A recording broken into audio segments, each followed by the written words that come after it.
Hello students, అందరికీ నమస్కారం. Welcome back to our channel. Dear students, మనకు ఉన్నటువంటి సిలబస్లో భాగంగా one of the most important topic ఏంటంటే plant diseases and the factors affects the plants. అంటే మొక్కలకు సంబంధించినటువంటి వ్యాధులు, ఆ వ్యాధులను ప్రభావితం చేస్తున్నటువంటి కారణాలు లేదా ఫ్యాక్టర్స్ ఏవైతే ఉన్నాయో వాటిని మనం క్లియర్గా తెలుసుకునే ప్రయత్నం చేద్దామండి. ఓకేనా? మరి ఇక్కడ తీసుకుంటే చూడండి సార్, ఇక్కడ what is a plant disease. Sir మనకి గుర్తుపెట్టుకోండి, డెఫినిషన్ బేస్డ్ క్వశ్చన్స్ అనేవి అడిగితే ఎలా అడుగుతాడంటే మనకి ఎసర్షన్ రూపంలో, అదేవిధంగా రీజన్ రూపంలో. ఫర్ ఎగ్జాంపుల్ ప్లాంట్ డిసీజ్ అంటే అండ్ సో ఇచ్చాడు. మళ్ళీ ప్లాంట్ డిసీజ్ సంబంధించి మరొక స్టేట్మెంట్ ఇచ్చాడు. ఇలా ఇచ్చి మనకి ఎగ్జామ్ పాయింట్ ఆఫ్ వ్యూలో ఏ ఒకటే రైటా, ఆర్ ఒకటే రైటా, ఏ ఒకటే రాంగు, ఆర్ ఒకటే రైటు, ఆర్ ఒకటే రాంగు, ఏ ఒకటే రైటు, మళ్ళా ఏ రైటు ఏ అనేది ఆర్కి సరైన వివరణ, ఆర్ అనేది రైటు ఏ అనేది సరైన వివరణ కాదు ఆర్కి అని చెప్పి ఇలా మల్టీ డైమెన్షనల్గా క్వశ్చన్స్ని మనకి అడిగే అవకాశాలు ఉన్నాయి. కాబట్టి వీటిలన్నిటిని ఆన్సర్ చేయాలంటే కనుక మనకి కాస్త అవగాహన అనేది ఉంటే కనుక, కంటెంట్ పట్ల అవగాహన ఉంటే ఈజీ అనమాట. ఓకేనా? మరి ప్లాంట్ డిసీజ్ అంటే ఏంటి చూద్దాం. చూడండి, a plant disease is a condition in which plant is damaged by pathogenic organism or చూడమ్మా, pathogenic organism or environmental factor. Plant disease can cause a variety of symptoms including అని చెప్పి కొన్ని factors ఇచ్చారు. So first ఇక్కడ మనం తెలుసుకోవాల్సిన plant disease అంటే ఏంటి. సార్ ఇక్కడ ప్లాంట్ డిసీజ్ అంటే ఏంటంటే మనకి ఏదైనా ఒక ప్యాథోజన్ వలన, ఓకేనండి, ఏదైనా ఒక ప్యాథోజన్ వలన, ప్యాథోజన్ అంటే ఏంటంటే వ్యాధికారక జీవి. ఓకేనమ్మా, ప్యాథోజన్ అంటే ఏంటి? వ్యాధికారక జీవి. ఏదైనా ఒక ప్యాథోజన్ అనేది మానవులలో కానీ, జంతువుల్లో కానీ, మొక్కలలో కానీ ప్రవేశించినప్పుడు, ఎంటర్ అయినప్పుడు ఇమ్మీడియట్గా ఆ ప్యాథోజన్ ఏదైతే వ్యాధిని అయితే కలిగించదండి. మొట్టమొదటిసారిగా కలిగించేది ఏదంటే సిమ్టమ్స్. సిమ్టమ్స్ అంటే ఏంటంటే లక్షణాలు అని చెప్పి మనం పిలవడం జరుగుతుంది. ఏమని పిలుస్తారండి? లక్షణాలు అని చెప్పేసి మనం పిలవడం జరుగుతుంది. సో ఏదైనా లక్షణాలను మనకి వ్యాధికారక జీవి అంటే disease causing organism is nothing but pathogen. మరి ఈ వ్యాధికారక జీవి లేదా ప్యాథోజన్ అనగా దీనికి ఎగ్జాంపుల్గా మనం ఎవరెవరిని తీసుకోవచ్చండి? We can take like bacteria and virus and fungi and protozoa in some other cases. ఓకేనండి, ప్రోటోజోవా, కొన్ని సందర్భాల్లో ప్రోటోజోవా కూడా మనం తీసుకోవచ్చు. మరి బ్యాక్టీరియా, వైరస్, ఫంగై ఏవైతే ఇవి ఉన్నాయి ఇవన్నీ కూడా these can be taken as pathogens where all these micro organisms causes the various diseases in the plants. ఓకేనండి. మరి అదేవిధంగా మనకి ప్యాథోజనే కాకుండా ఎన్వైరన్మెంటల్ ఫ్యాక్టర్ కూడా మనకి అయ్యి ఉండొచ్చు. అంటే మొక్కలలో వ్యాధి రావడానికి గల కారణం ఏంటంటే ఎన్వైరన్మెంటల్ ఫ్యాక్టర్స్ అంటే పర్యావరణ పరమైనటువంటి కారణాలు. ఓకేనండి, పర్యావరణం పరమైనటువంటి కారణాలు, పర్యావరణానికి సంబంధించినటువంటి ఏవైనా కారణాలు అంటే సో ఈ కారణాలు కూడా అయ్యి ఉండొచ్చు అనమాట. ఓకేనా? Plant diseases can cause a variety of symptoms. మరి ఈ ప్లాంట్ డిసీజెస్ ఏవైతే ఉన్నాయో, మొక్కలకు సంబంధించిన వ్యాధులు ఏవైతే ఉన్నాయో మనకు వీటిలో అనేక రకాల కారణాలు అనేవి, అనేక రకాల కారణాలు ఉండొచ్చు. అదేవిధంగా అనేక రకాల లక్షణాలు, సిమ్టమ్ అంటే లక్షణాలు అండి, కారణం అంటే ఫ్యాక్టర్. సో అనేక లక్షణాలు కూడా మనకి చూపిస్తూ ఉంటాయి అన్నమాట. సో అవన్నీ కూడా మనం ఇప్పుడు డిస్కస్ చేసే ప్రయత్నం చేస్తాం. ఓకేనా? సరే, మరి ఫ్యాక్టర్స్ అంటే మనకి ఇక్కడ సిమ్టమ్స్ ఏంటి, ఆ వ్యాధులు వచ్చేటప్పుడు చూపించే సిమ్టమ్స్ ఏంటని చూస్తే మొదటిగా మనకి ఇచ్చే సిమ్టమ్ ఏంటంటే లీఫ్ స్పాట్. ఏదంటే లీఫ్ స్పాట్ అంటే ఏంటి? లీఫ్ స్పాట్ అంటే ఒక లీఫ్ని మనం తీసుకుంటే, ఒక పత్రాన్ని తీసుకుని దీని మీద చుక్కల్లో వస్తాయి, నలుపుగా తెగులుతో కూడినటువంటి కొన్ని చుక్కలు అనేవి రావడం జరుగుతూ ఉంటుంది అనమాట. సో ఇది లీఫ్ స్పాట్ కింద మనము కన్సిడర్ చేయొచ్చు. మరి ఇక్కడ చూడండి సార్, ఇక్కడ దీస్ ఆర్ స్మాల్, ఇవి ఏవైతే లీఫ్ స్పాట్స్ చిన్న చుక్కల్లా ఉంటాయి, discoloured areas on the leaves of a plant. అంటే ఏంటంటే యాక్చువల్గా మొక్క యొక్క పత్రం అనేది ఏ కలర్లో ఉంటుందండి? గ్రీన్ కలర్లో ఉంటుంది. గ్రీన్ కలర్లో ఉండగల కారణం ఏంటి? క్లోరోఫిల్. అవునా? క్లోరోఫిల్. మరి ఈ క్లోరోఫిల్ కానీ ఏదైతే లోపిస్తూ ఉందో, లోపించేటప్పుడు వచ్చినటువంటి మచ్చల్లా ఏవైతే మనకు ఆకుల మీద కనబడే కలర్ లేకుండా ఉంటాయి. అదేవిధంగా they can be caused by variety of pathogens. మరి ఈ ఏవైతే ఈ చుక్కల్లాగా అంటే ఈ ఏదైతే మనకి తెగులు అని చెప్పేసి పిలవచ్చు వీటిని, ఓకేనండి. సో లీవ్ స్పాట్స్ ఉంటాయి, ఇవి వేరు వేరు కారణాలతో ఉండొచ్చండి. ఉదాహరణగా మనకి ఫంగై అంటే ఏంటంటే శిలీంధ్రం, ఓకేనండి. ఫంగై అంటే శిలీంధ్రం, మళ్ళీ బ్యాక్టీరియా, మళ్ళా వైరస్.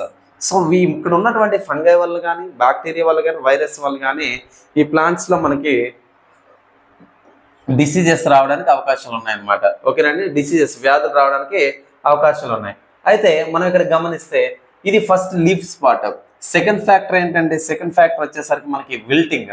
విల్టింగ్ అంటే ఏంటంటే, విల్టింగ్ అంటే ఆకులు రాలడం, ఓకేనండి. విల్టింగ్ అంటే ఏంటంటే ఆకులు రాలుట అని చెప్పి మనం చెప్పచ్చు, ఓకేనండి. ఆకులు రాలుట, ఓకేనా. మరి what is wilting here? Wilting అనేది ఎందుకు, ఏ ఫ్యాక్టర్స్తో ఎఫెక్ట్ అవుతుందో ఒకసారి చూస్తే కనుక, this is the dropping of leaves and stems due to lack of water. Sir ఇక్కడ విల్టింగ్ ఆఫ్ లీవ్స్ అనేది ఎప్పుడు మనకి జరుగుతుంది, ఓకేనా. ఆకులు రాలిపోవడం అనేది ఎప్పుడు జరుగుతుంది? సో ఆకులు రాలుట అనేది ఎప్పుడు జరుగుతుందంటే మనకి నేలలో, ఓకేనా, నేలలో నీటి లభ్యత అనేది ఎప్పుడైతే తగ్గుతుందో గుర్తుపెట్టుకోండి. నేలలో ఎప్పుడైతే నీటి లభ్యత అంటే అవైలబిలిటీ ఆఫ్ ద వాటర్, ఓకేనా, నీటి లభ్యత ఎప్పుడైతే తగ్గుతూ ఉందో అలా తగ్గే సందర్భంలో మనకి ఈ ఆకులు అనేవి రాలిపోయే పరిస్థితి కనిపిస్తూ ఉంది. Wilting can be caused by variety of factors అండి.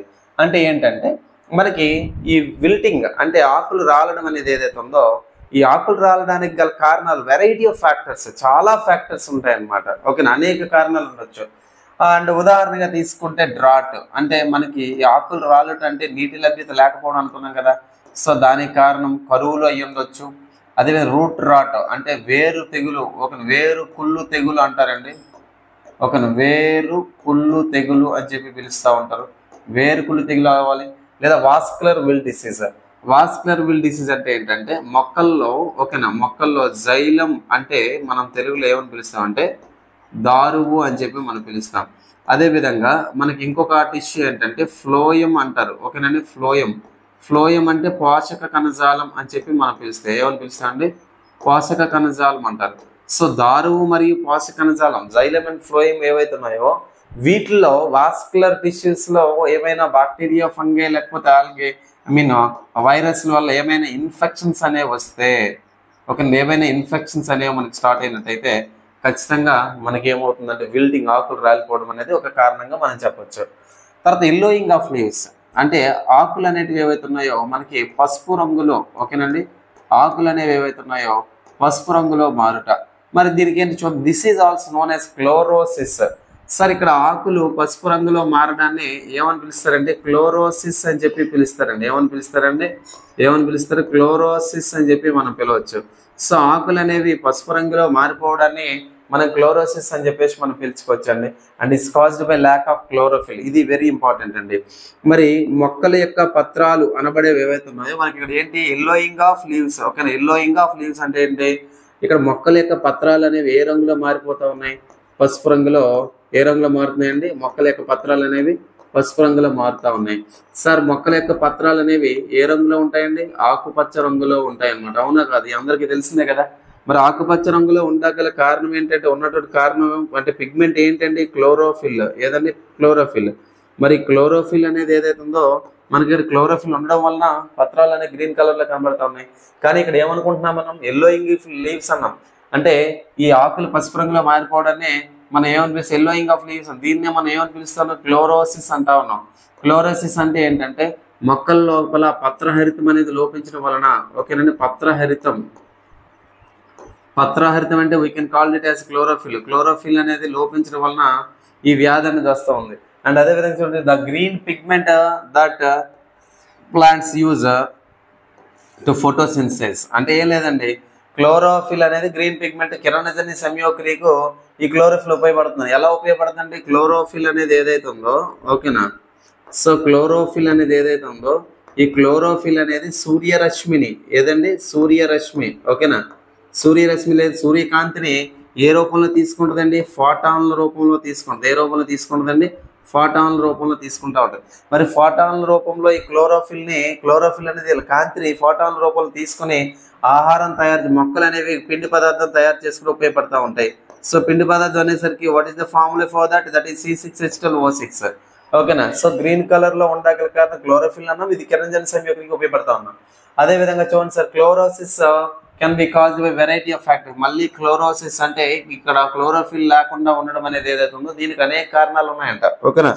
సో అనేక కారణాలు ఏంటి ఒకసారి మనం తీసుకుంటే, ఇంక్లూడింగ్ న్యూట్రియంట్ డెఫిషియన్సీస్ అంటే ఏంటంటే పోషకాహార లోపం కూడా, అంటే మొక్కల్లో పత్రాలు అనే పసుపు రంగులో మారిపోవడం కారణాలు మనం ఏం తీసుకోవచ్చండి, పోషకాహార లోపం అంటే పోషకాలు అనేవి దొరకట్లేదు అనమాట. ఓకేనా.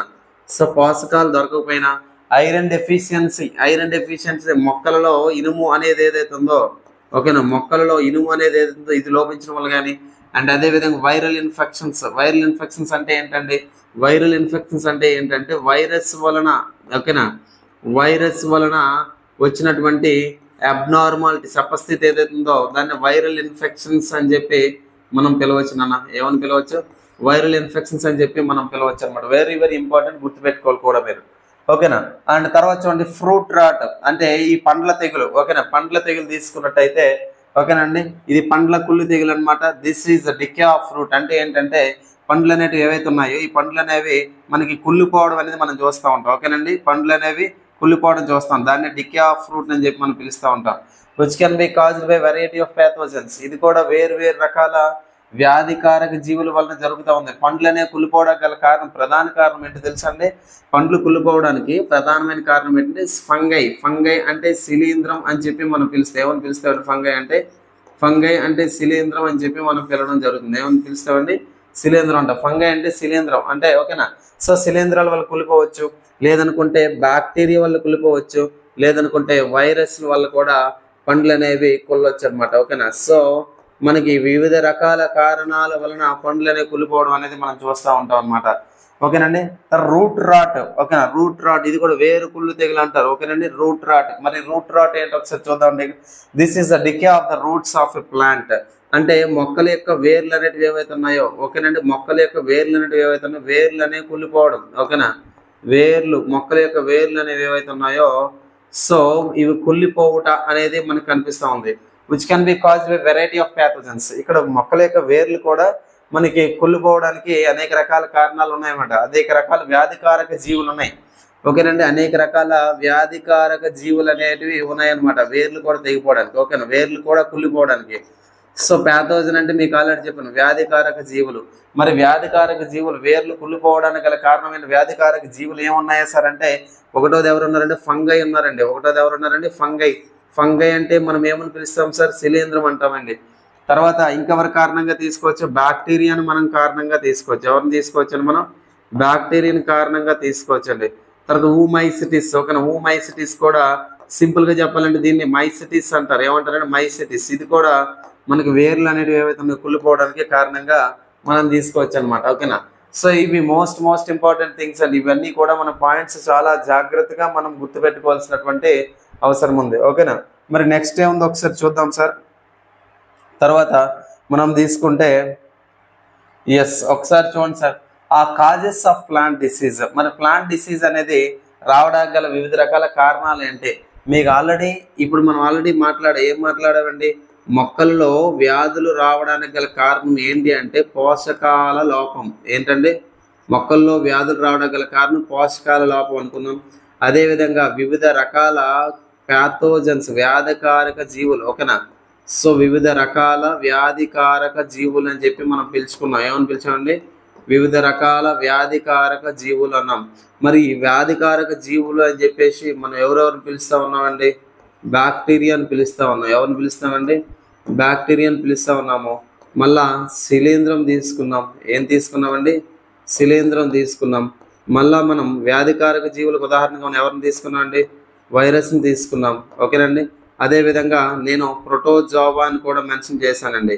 ఓకేనా, కొన్ని ప్రత్యేకమైనటువంటి పరిస్థితుల్లో ప్రోటోజోవా వల్ల కూడా వ్యాధులు వస్తూ ఉంటాయండి. అదేవిధంగా ఇదే వ్యాధులు రావడానికి గల కారణం మనకి ఏమని చెప్పొచ్చు అంటే నీటి లభ్యత. ఓకేనా, నీటి లభ్యత అంటే వాటర్ అవైలబిలిటీ లేకపోవడం ఉండొచ్చు. లేదు అనుకుంటే కనుక మనకి నీటి లభ్యత అనేది కాకుండా ఇంకా కారణంగా మనం ఏం తీసుకోవచ్చు అంటే పర్యావరణానికి సంబంధించినటువంటి అంశాలు. పర్యావరణానికి సంబంధించినటువంటి అంశాలు అంటే అధిక తేమ ఇవన్నీ కారణాలుగా తీసుకోవచ్చు. అధిక తేమ, అదేవిధంగా అధిక ఆర్ద్రత, అదేవిధంగా మనకి శుష్క వాతావరణం. ఓకేనండి, ఏంటంటే శుష్క వాతావరణం ఉంటుంది. ఓకేనా, అదేవిధంగా ఇంకా కారణం మనం తీసుకుంటే ఆర్ద్రత అంటే in English we can call it as this is humidity. ఓకేనండి, అదేవిధంగా ఇంకా రీజన్ మనం తీసుకుంటే ఉష్ణం లేదా ఉష్ణోగ్రత అంటారు. ఏమంటారండి? ఉష్ణోగ్రత. ఉష్ణోగ్రత అంటే we can call it as temperature. ఏంటంటే ఉష్ణోగ్రత అంటే ఏమనుకున్నాం మనం? టెంపరేచర్ అని చెప్పి మనం అనుకున్నాం. ఏమనుకున్నాం అంటే temperature. So all these factors can cause various diseases in the plants. The plant parts which gets affected such as root, stem, leaf and flowers, all those get affected with all these whatever the pathogens I have written here. అర్థమైందా? So ఈ pathogens అన్నిటి ద్వారా కూడా మనకి వ్యాధులు వచ్చేదానికి అవకాశాలు అనేవి చాలా ఎక్కువ ఉంటాయి అన్నమాట. అయితే ఇప్పుడు కాజెస్ మనం మాట్లాడుతూ ఉన్నాం. చూడండి, plant disease can be cause various factors. ఒకటో తీసుకుంటే ప్యాథోజెనిక్ ఆర్గానిజమ్స్ అనుకున్నాం, వ్యాధికారక జీవులు. ఆల్రెడీ ఇప్పుడు డిస్కస్ చేసాం.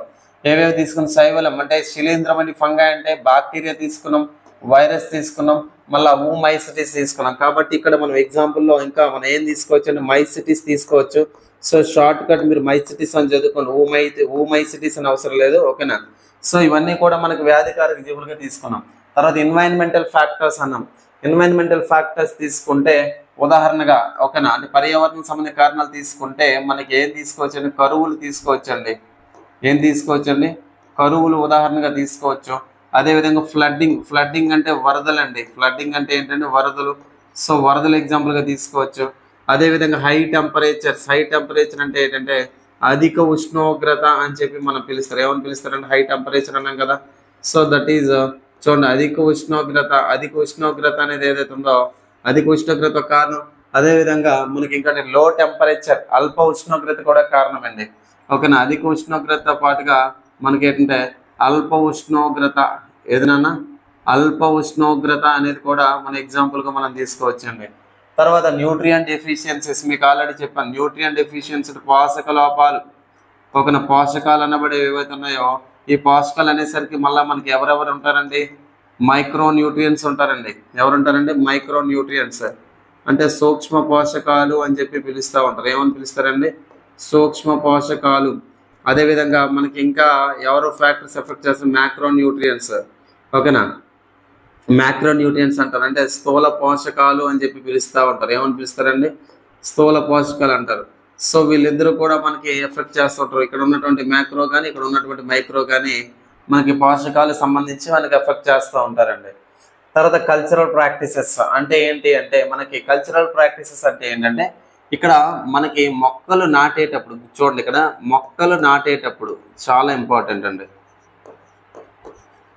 సో మొక్కలు నాటే విధానం అనేది ఏదైతే ఇది చాలా ప్రాధాన్యతతో కూడుకున్నటువంటి అంశం. ఓకేనా, మొక్కలు నాటే విధానం అంటే we can call it as plantation in English. ఓకేనా, సో ప్లాంటేషన్స్ ఏవైతే ఉన్నాయో ఈ ప్లాంటేషన్స్ విషయంలో కూడా మనం చాలా జాగ్రత్తగా ఉండాలండి. ఏంటి ప్లాంటేషన్స్? ఓకేనా, ప్లాంటేషన్స్ ఏంటంటే మనకు మొక్కలు నాటేటప్పుడు దగ్గరగా ఓకేనా. So planting two close together. So మొక్కలు అనేవి ఏవైతే ఉన్నాయో దగ్గరగా నాటడం వల్ల కూడా మనకి ఏంటంటే వ్యాధికారక జీవులు ఏవైతే ఉన్నాయో దగ్గరగా నాటేటప్పుడు వ్యాధికారక జీవులు ఏవైతే ఉన్నాయో అవి ఈజీగా మనకి స్ప్రెడ్ అవ్వడానికి అవకాశం ఉంటుంది అన్నమాట, వ్యాధిని కలిగించే జీవులు. So we can call it as the spreading of all these pathogens could be easy when the plantations get close together. మొక్కలు దగ్గరగా వేస్తే కనుక ఈ సమస్యలు వస్తూ ఉంటాయి. అండ్ ఓవర్ వాటరింగ్ అంటే మొక్కలకి అధికంగా నీరు అందించడం. ఓకే, ఇది చాలా ఇంపార్టెంట్, చాలా మంది చేసే మిస్టేక్ కూడా. ఓకేనా, సో మొక్కకి ఏంటంటే అధిక నీరు లభ్యత. ఓకేనా, అధికంగా నీరు అనేది లభ్యత ఉండేటట్టు చూసినా కానీ మనకు ప్రమాదం అవుతుంది అనమాట. అండ్ అదేవిధంగా మనకి not fertilising properly. So not fertilising properly అంటే మొక్కలు అనబడి ఏవైతే ఉన్నాయో మనకి పరాగ సంపర్కం జరగగా. ఓకేనా, సో మొక్కలలో మనకి పరాగ సంపర్కం అనేది జరగగా. పరాగ సంపర్కం అంటే in English we can call it as pollination. ఏంటంటే పాలినేషన్. సో పాలినేషన్ అనేది సరిగ్గా జరగకపోతే ఏమవుతుందండి? ఆ మొక్కలు అనేటివి ఏవైతే ఉన్నాయో ఆ ఫ్లవర్స్లోనే ఏంటంటే ఫలదీకరణం అనేది ఏదైతే ఉందో ఫలదీకరణం సరిగా జరగదు, అవునా, ఫెర్టిలైజేషన్ అనేది సరిగా జరగదు అనమాట. సో ఫలదీకరణం అనేది ఇన్కంప్లీట్లీ డన్, ఓకేనా, ఇన్కంప్లీట్లీ డన్ అంటారు, ఓకేనా, ఇన్కంప్లీట్గా జరగడం అనేది మనం చూస్తూ ఉంటాం అనమాట. So it is very important that the fertilisation has to be done very clearly, ఓకేనండి. సో ఇవి మీరు గుర్తుపెట్టుకోండి సార్. తర్వాత ఏంటి ఒకసారి చూద్దాం. తర్వాత చూస్తే మేనేజ్మెంట్ ఆఫ్ ప్లాంట్ డిసీజెస్. మరి ప్లాంట్ డిసీజెస్ ని హౌ కెన్ యూ మేనేజ్, ఎలా నువ్వు మేనేజ్ చేస్తావు అంటే చూడండి, there are variety of wise manage plant diseases. మరి ఇక్కడ మనకి ప్లాంట్ డిసీజెస్ అనేది రాకుండా ఉండాలంటే మనకి ఏ యాజమాన్య పద్ధతులను ఫాలో అవుతామని చెప్పి ఇక్కడ అడుగుతా ఉన్నారు, ఓకేనండి. సో ఏ యాజమాన్య పద్ధతులు, ఓకేనా, సో ఏ యాజమాన్య పద్ధతులు ఫాలో అవుతాం అంటే చూడండి సార్, ఇక్కడ రాస్తా ఉన్న మేనేజ్మెంట్ ప్రాక్టీసెస్ అంటారు వాటిని ఇంగ్లీష్లో, ఓకేనా. సో మేనేజ్మెంట్ ప్రాక్టీసెస్, ఓకేనండి, మేనేజ్మెంట్ ప్రాక్టీసెస్. వీటికి సంబంధించి ఒకసారి మనం తీసుకుంటే మేనేజ్మెంట్ ప్రాక్టీసెస్ అంటే మనకి చూడండి, గుర్తుపెట్టుకోండి, కల్చరల్ ప్రాక్టీసెస్ అనేటివి ఏవైతే ఉన్నాయో చాలా జాగ్రత్తగా మనం మొక్కలు నాటాలండి. ఫర్ ఎగ్జాంపుల్ అండి, ఒక టేక్ ఉందండి, ఓకేనా, ఒక టేకు చెట్టుకి కనీసం కనీసం ఉండవలసినటువంటి దూరం 7 అడుగులండి, ఓకేనా. మన రైతులు ఏంటంటే ఏం చేస్తారంటే వ్యవసాయ క్షేత్రంలో ఈ మొక్కలు నాటేటప్పుడు ఎక్కువ మొక్కలు పడతాయి అనే ఒక ఉద్దేశంతో ఏం చేస్తారంటే దగ్గరగా నాటడం అనేది మనం చూస్తూ ఉంటాం, ఓకేనా. సో కల్చరల్ ప్రాక్టీసింగ్లోనే మనకి మేజర్గా మనకి ఇక్కడ ఆల్రెడీ చెప్పడం జరిగిందండి, ఓకేనా. ఇక్కడ మనకి గుర్తుపెట్టుకోండి, నేను చెప్పినటువంటి అంశాలు ఏవైతే మనకి వ్యాధులు వస్తాయని చెప్పి మనం చెప్పుకుంటున్నాం కదా, ఈ వ్యాధులు రావడానికి గల కారణంలో కల్చరల్ వెరైటీస్ అంటే కల్చరల్ ప్లాంట్కి సంబంధించి కల్చర్ అంటే మొక్కలు నాటేటప్పుడు అండి మనకి మినిమం డిస్టెన్స్ అంటే 7 feet అనేది మినిమం డిస్టెన్స్ మనం మెయింటైన్ చేస్తే అంటే ఏంటి, ఈ హార్డ్ వుడ్ కలపనిచ్చేటివి ఏవైతే ఉన్నాయో వాటిలో ఎలాంటి వ్యాధులు రావడానికి అవకాశం లేకుండా ఉండడం, ఇవన్నీ కూడా మనం చూస్తూ ఉంటాం, ఓకేనండి. రైట్, ఒకసారి మనం చూడండి సార్ ఇక్కడ, మరి వాట్ వర్ ద రీజన్స్, ఓకేనా. సో తీసుకుంటే ఇక్కడ చూడండి, these include practices planting disease resistant varieties. Sir ఇంకోటి ఏంటంటే మనకి ప్లాంటింగ్ డిసీజ్ రెసిస్టెంట్ వెరైటీస్ అంటే ఏంటంటే మనకి మొక్కలు అనేటివి, ఓకేనా, మొక్కలు అనేటివి ఏవైతే ఉన్నాయో మనకి ఎట్టి పరిస్థితుల్లో వ్యాధి నిరోధక శక్తి కలిగి ఉన్నటువంటి మొక్కలను నాటాలి, గుర్తుపెట్టుకోండి, ఓకేనండి. వ్యాధి నిరోధక శక్తి, ఓకేనా, దాన్ని రెసిస్టెంట్ కెపాసిటీ అంటారు. ఇది ఎక్కువ ఉన్నటువంటి ప్లాంట్ స్పీసెస్ మనం తీసుకోవాలి. అదేవిధంగా క్రాప్ రొటేషన్ అంటే ఒక పంట వేసిన తర్వాత ఫర్ ఎగ్జాంపుల్ చూడండి, ఒక సీజన్లో ఒక రైతు ఒక పొలంలో వేరుశనగ వేస్తే, ఓకేనా, నెక్స్ట్ సీజన్లో ఇక్కడ వేరుశనగని వేయకూడదు. ఎందుకంటే దీనికి సంబంధించిన సూక్ష్మజీవులు ఏవైతే ఉన్నాయో మళ్ళా సేమ్ క్రాప్ వేయడం వల్ల దానికి కూడా సూక్ష్మజీవులు ఆశించే అవకాశం ఉంటుంది. కాబట్టి ఏంటంటే మొదటి దశగా ఇది వేస్తే రెండవ దశగా మనకి బెటర్ ఏంటంటే మొక్కజొన్న, ఓకేనండి. రెండవ దశగా ఏం వేయచ్చు అండి, మొక్కజొన్న. సో క్రాప్ ఇలా రొటేట్ చేసుకుంటూ వెళ్ళిపోవాలి, ఒకదాని తర్వాత రొటేట్ చేసుకుంటూ వెళ్ళిపోతే వెరీ ఈజీ అనమాట, అర్థమైందండి. సో ఇలా మనం రొటేట్ చేసుకుంటూ వెళ్ళాలన్నమాట. అదేవిధంగా యూజింగ్ క్లీన్ సీడ్, విత్తనాలు మంచిగా ఆరోగ్యవంతంగా ఉన్నటువంటి విత్తనాలు అనేవి వాడాలి. So seed test has to be done before the planting of all those seeds, అర్థమైందండి. సో చాలా ఇంపార్టెంట్. తర్వాత కెమికల్ కంట్రోల్ అంటే ఏంటి చూడండి sir, this involves the use of pesticides to kill or control pathogenic organisms. మరి management ప్రాక్టీసెస్లో మనకి ఏంటంటే క్రిమి సంహారకాలు అనేటివి వాడగలగాలి, ఓకేనా. సో పంటలు వేసే ముందు ఏంటంటే మనం ప్రధానంగా ఫాలో అవ్వాల్సింది ఏంటంటే క్రిమి సంహారకాలు అనేవి వాడాలి, ఓకేనా. ఏం వాడాలండి, క్రిమి సంహారకాలు అంటారు. సో క్రిమి సంహారకాలు అనేవి వాడగలిగితే, ఓకేనండి, క్రిమి సంహారకాలను వాడగలిగితే మనకి వ్యాధులు రాకుండా పంటలు మనం కాపాడగలుగుతాం అనమాట. అదేవిధంగా to kill or control pathogenic organisms అంటే వ్యాధికారక జీవులు నశింపజేయవచ్చు, గుర్తుపెట్టుకోండి, ఓకేనండి. వ్యాధికారక జీవులు అనేవి ఏవైతే ఉన్నాయో ఈ వ్యాధికారక జీవులు క్రిమి సంహారకాలను ఉపయోగించి మనం నాశనం చేయొచ్చు. ఉదాహరణగా మనం తీసుకుంటే DDT ట్రైక్లోరోఈథేన్ DDT తీసుకోవచ్చు. సో ఇది కూడా ఒక అద్భుతమైనటువంటి పురుగు మందుగా మనం తీసుకోవచ్చు అనమాట.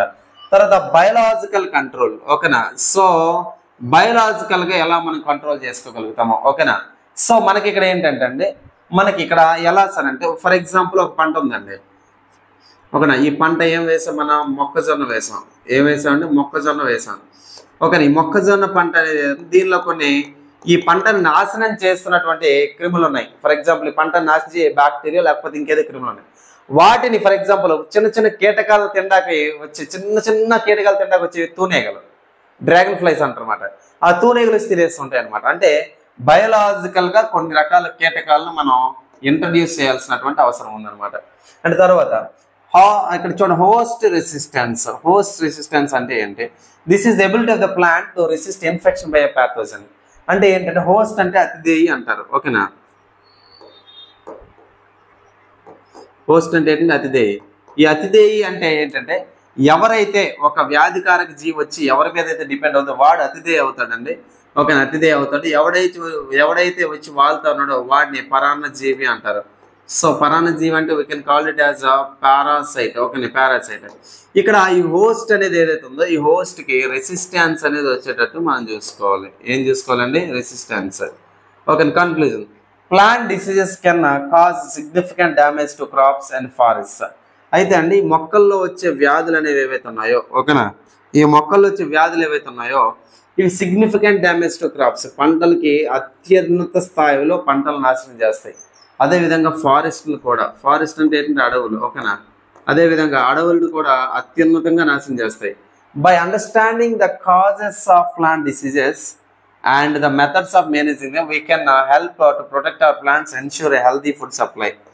ఏం లేదు సార్, ఇక్కడ మనకి మొక్కలు అనేవి ఏవైతే ఉన్నాయో, ఓకేనా, మొక్కలకు సంబంధించి వ్యాధులు అనబడి ఏవైతే ఉన్నాయో ఈ వ్యాధులు కానీ ఒక ఇతర అంశాలు ఏవైతే వీటిలన్నిటి పట్ల మనకు పూర్తి స్థాయిలో అవగాహన ఉంటే కనుక, ఓకేనా, మనకి యాజమాన్య పద్ధతులన్నీ ఫాలో అవ్వగలిగితే కనుక ఈజీగా ప్లాంట్స్ దగ్గర నుంచి ఏంటంటే మొక్కల యొక్క ఆరోగ్యాన్ని కాపాడిన వాళ్ళం అవుతాం అనమాట. ఓకేనండి. గుర్తుపెట్టుకోండి సార్.